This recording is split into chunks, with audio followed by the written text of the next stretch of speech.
En este tutorial vamos a ver los distintos tipos de datos que manejan las planillas de cálculo. En primer lugar, vamos a acceder a la planilla de cálculo de Google. Para ello nos dirigimos hacia el sector donde están las aplicaciones de Google. Empezamos a ver algunas aplicaciones, vamos un poquito hacia abajo. Tenemos acá documentos de Google, por ejemplo, y si vamos un poquitito más abajo tenemos las hojas de cálculo, ¿sí? Hacemos clic, solicitamos una hoja en blanco y queda abierta la hoja de cálculo de Google. Las planillas de cálculo manejan diferentes tipos de datos.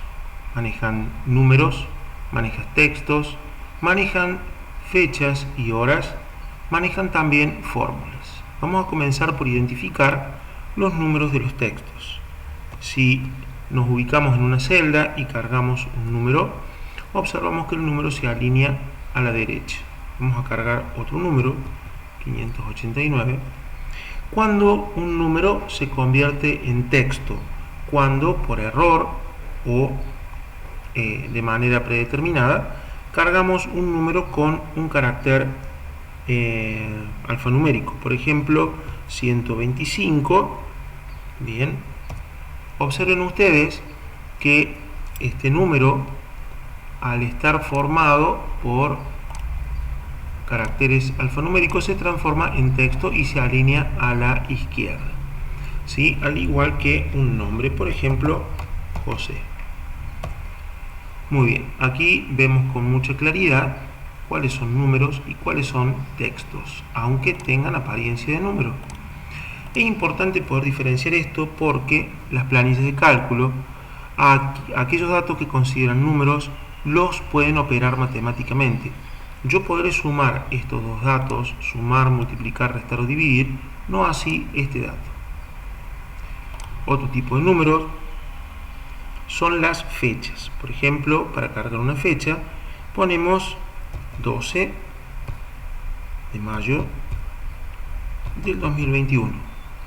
Para separar día, mes de año, utilizamos el carácter barra derecha.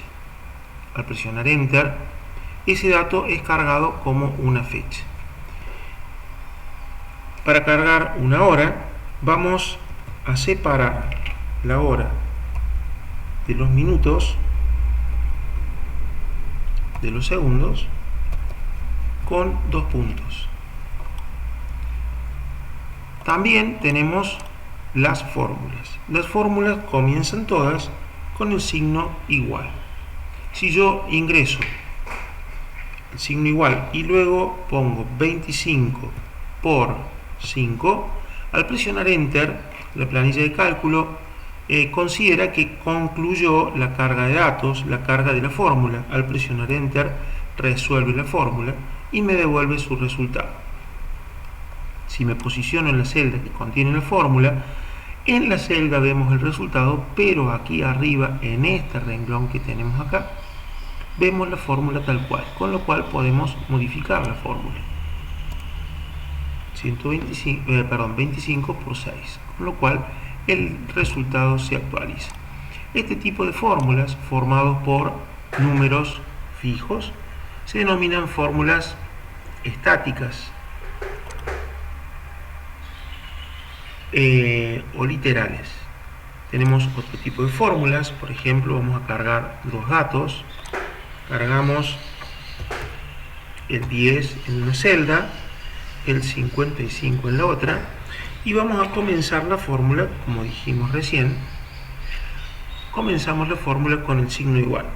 Vamos a multiplicar 10 por 55, pero utilizando las direcciones de celda, para lo cual, si voy a multiplicar el dato contenido en la celda A10, hago clic sobre la celda A10 por el dato contenido en la celda A11. Observemos que la fórmula resuelve, me devuelve el resultado, pero en la fórmula ya no vemos, como veíamos antes, números, sino que vemos direcciones de celdas.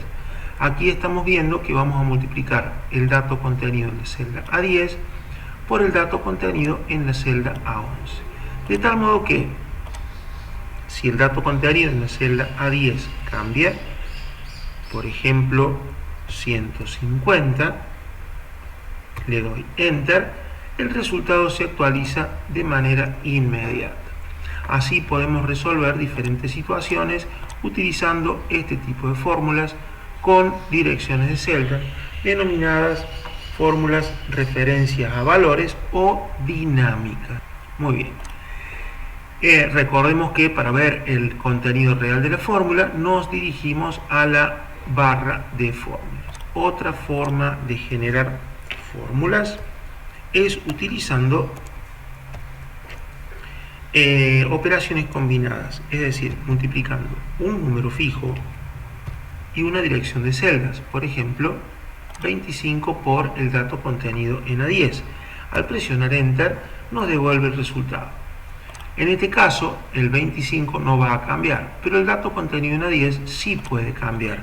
Por ejemplo, 120. Al cambiar 150 por 120, la fórmula se actualiza directamente.